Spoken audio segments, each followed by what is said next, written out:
নমস্কার বন্ধুরা, সকলকে জানাই শুভ উল্টো রথযাত্রা। আজ শনিবার, মায়ের পুজো সকালবেলায় করে নিলাম। মাকে কেমন লাগছে তোমরা অবশ্যই কমেন্ট করে জানিও। আজকে তো মায়ের বিশেষ পুজো থাকেই। রথটা আজকে সেভাবে ভালো করে সাজানো হয়নি, মোটামুটি সাজিয়েছি। বাবু আজকে রাস্তাতেও যেতে চাইছে না, তার জন্য ছাতেতেই বললাম তুই রথটা একটু টেনে নে। পায়রাটা বসে বসে দেখছে যে আমার বাবু রথটা টানছে। আমাদের উদয়নারায়ণপুরে খিলায় অনেক বড় মেলা বসেছে, আজ এক সপ্তাহ ব্যাপী মেলা হচ্ছে। মেলাতে তো আমার যাওয়া হয়নি বৃষ্টির জন্য। আজকে ওই খিলার রথ আমাদের উদয়নারায়ণপুর বাস স্ট্যান্ড অব্দি আসে, তো সেটা দেখারই প্রোগ্রাম আছে বলেই রথটা বেলাতেই টানিয়ে দিচ্ছি ওকে।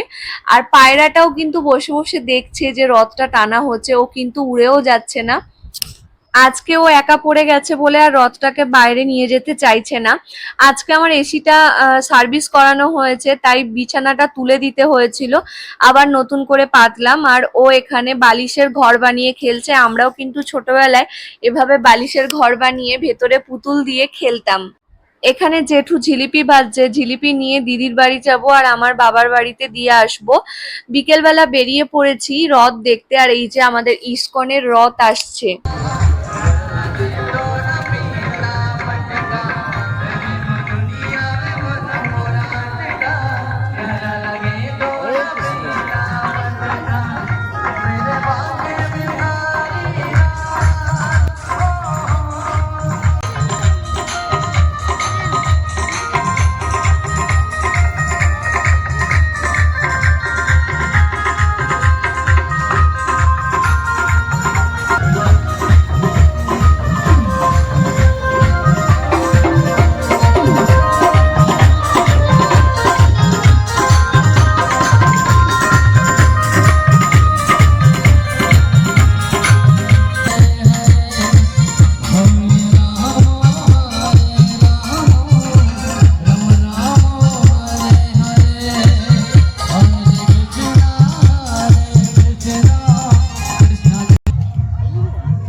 এই হচ্ছে আমাদের উদয়নারায়ণপুর খিলার ইস্কনের রথ। জগতের নাথ আমাদের মধ্যে এসে উপস্থিত হয়েছে। প্রচুর ভিড় ছিল রাস্তায়, আর দেখতেই পাচ্ছ। আর এতই ভেতরটা আলো, সেভাবে হয়তো ভগবানকে দর্শন করা যাচ্ছে না ক্যামেরার মধ্যে দিয়ে।